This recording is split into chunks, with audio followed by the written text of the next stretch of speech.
kasih selama kegiatan kerjasamanya di wilayah Jawa Barat. Mudah-mudahan kita sengaja, memang ini kita tidak bilang, saya juga nggak bilang Kapolda, saya juga nggak ikut acara di sana. Yang penting saya mau ketemu dengan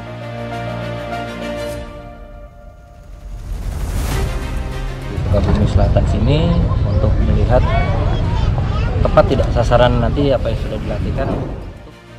Nama Letjen TNI Kunto Arif Wibowo belakangan mencuat ke permukaan setelah ia secara tiba-tiba dimutasi dari jabatannya sebagai Panglima Komando Gabungan Wilayah Pertahanan 1. Padahal masa tugasnya baru berjalan 4 bulan. Yang lebih menarik perhatian, posisi strategis itu kini diisi oleh Laksamana Muda TNI Hersan, sosok yang pernah menjadi ajudan Presiden ke-7 RI, Joko Widodo.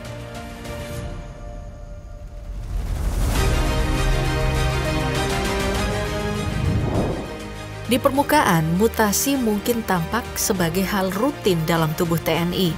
Namun dalam kasus ini, aroma politisnya terlalu kuat untuk diabaikan. Banyak pihak yang menduga bahwa pencopotan Kunto tak lepas dari dinamika yang dipicu oleh Forum Purnawirawan TNI, sekelompok perwira senior yang baru saja mengeluarkan pernyataan sikap keras terhadap pemerintah. Forum ini dalam tuntutannya menyoroti legitimasi Wapres Gibran Rakabuming Raka. Mereka menilai bahwa keputusan Mahkamah Konstitusi mengenai pasal 169 huruf Q dalam Undang-Undang Pemilu melanggar prosedur hukum yang berlaku dan bertentangan dengan Undang-Undang Kekuasaan Kehakiman. Dari sini terlihat bahwa mereka tidak hanya mempertanyakan proses hukum, tapi juga secara institusional menolak mengakui posisi Gibran sebagai Wapres yang sah. Forum Purnawirawan Prajurit TNI ini menyampaikan 8 poin utama usulan mengenai kebijakan negara. Tentu, isu Gibran bukan satu-satunya sorotan dalam pernyataan tersebut. Forum juga menggugat Fondasi Ketatanegaraan hari ini dengan menyerukan agar Indonesia kembali menggunakan Undang-Undang Dasar 1945 versi asli sebagai landasan hukum.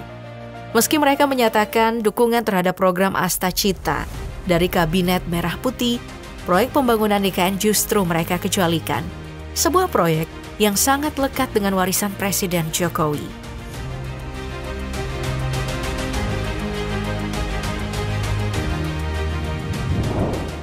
Tak berhenti di situ, desakan mereka juga menyasar sejumlah proyek strategis nasional seperti PIK 2 dan Rempang yang dianggap tidak berpihak pada kepentingan masyarakat. Mereka menolak arus masuk tenaga kerja asing dari Tiongkok dan meminta agar pekerja yang sudah ada segera dipulangkan. Di sektor pertambangan, mereka menuntut penataan ulang agar sejalan dengan amanat pasal 33 ayat 2 dan 3 Undang-Undang Dasar 1945.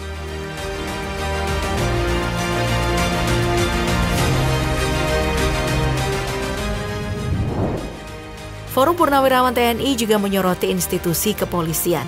Mereka menyuarakan gagasan lama yang kembali diangkat ke permukaan agar Polri dikembalikan ke fungsi awalnya sebagai penjaga keamanan dan ketertiban masyarakat atau Kamtibmas di bawah kendali Kementerian Dalam Negeri.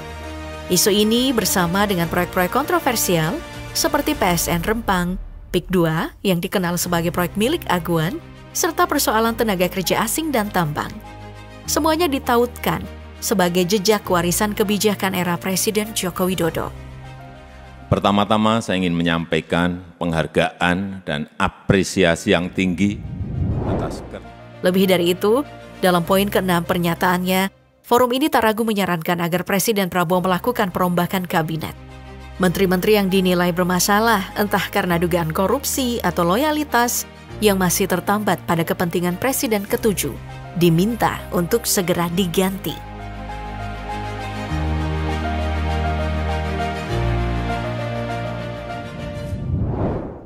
Yang membuat pernyataan ini semakin menyita perhatian publik adalah fakta bahwa salah satu tokoh yang ikut menandatangani tuntutan itu adalah Wakil Presiden ke-6 RI, Tri Sutrisno. Dan seperti yang diketahui, Letjen TNI Kunto Arif Wibowo, putra kandung Tri, baru saja dicopot dari jabatannya sebagai Panglima Kogab Wilhan I dan digantikan oleh Laksda TNI Hersan yang merupakan mantan ajudan Jokowi. Jika dicermati, 8 poin tuntutan dari forum ini secara implisit menyerukan agar segala hal yang berbau warisan politik Jokowi, termasuk para loyalisnya, dipangkas dari pemerintahan.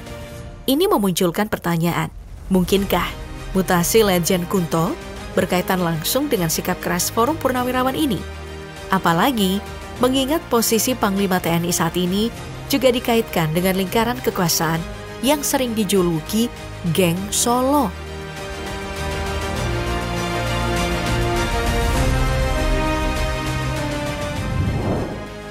Kalaupun dugaan itu benar, maka sangat disayangkan. Sebab Letjen Kunto bukan sosok sembarangan di tubuh TNI Angkatan Darat. Lulusan militer kelahiran 15 Maret 1971 ini telah membuktikan kemampuannya sejak awal karir. Ia memulai dinas militernya sebagai komandan peleton di Yonif Linut 502, Ujwala Yuda, dan Yonif 412 Barata Eka Sakti pada tahun 1992. 2 satuan tempur yang dikenal tangguh. Kemudian di dalam monitor wilayah ini kita ada beberapa kegiatan yang mungkin akan kita jadikan. Seiring waktu, karirnya pun melesat. Ia dipercaya menjadi Danionif 500 Rider pada tahun 2008 sampai 2009. Lalu menjabat Dan Brigif 6 Trisakti Balajaya pada tahun 2012. Tahun berikutnya, ia digeser menjadi Kepala Departemen Teknik di Akademi Militer. Tak berhenti di situ, Kunto kemudian menjadi Asopskasdam 9 Udayana tahun 2014 sampai 2016 dan Rem 044 Garuda Dempo hingga Komandan Puslatpur Kodiklat TNI Angkatan Darat pada tahun 2018.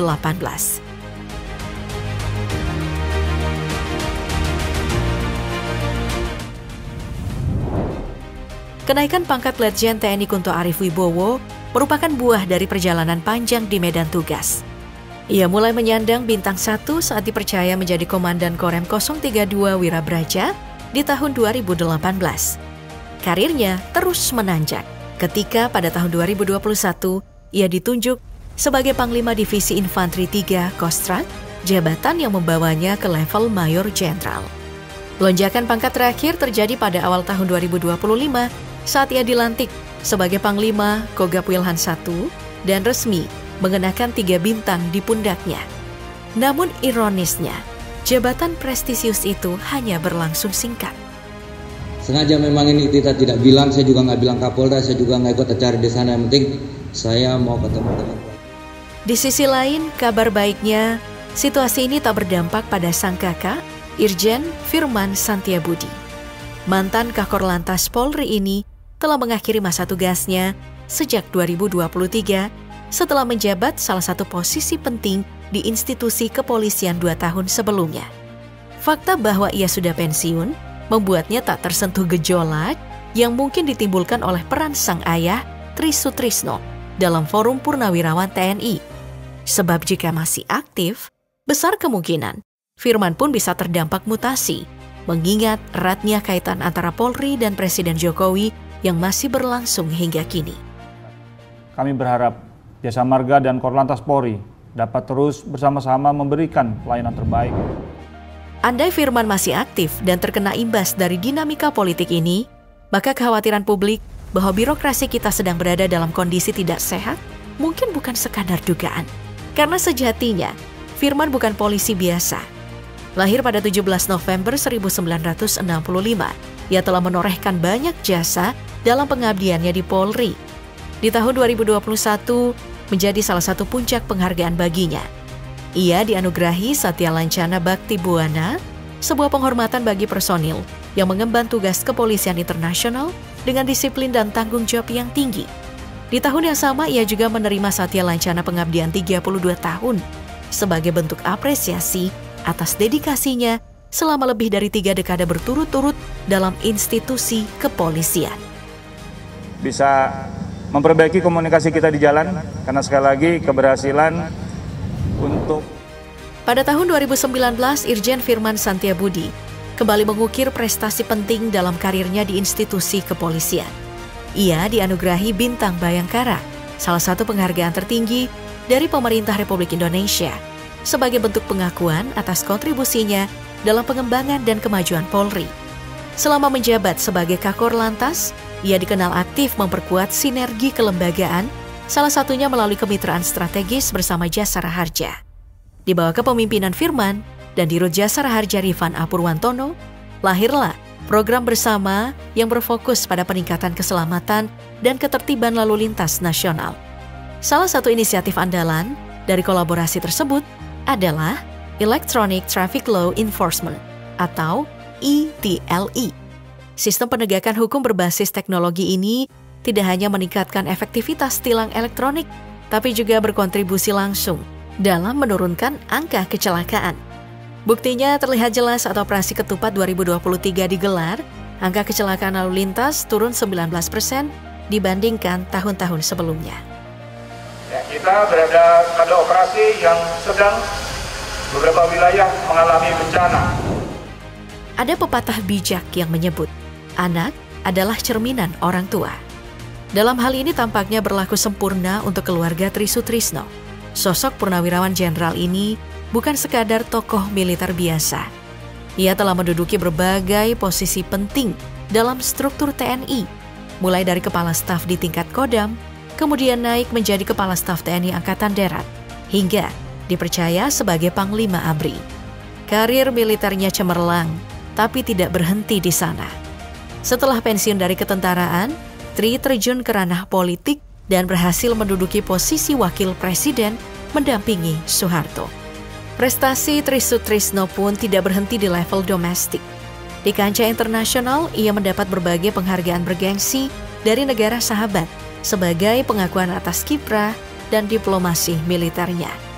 Di antaranya adalah Order of the Yugoslav Flag with Golden Star dari Yugoslavia, Das Großfreundliches Kreuz mit Stern dari Jerman, The Most Noble Order of the Crown of Thailand, serta Commander de la Légion d'Honneur dari pemerintah Prancis. Semua penghargaan itu mencerminkan satu hal, kontribusi dan reputasi Tri Sutrisno telah melampaui batas teritorial Indonesia.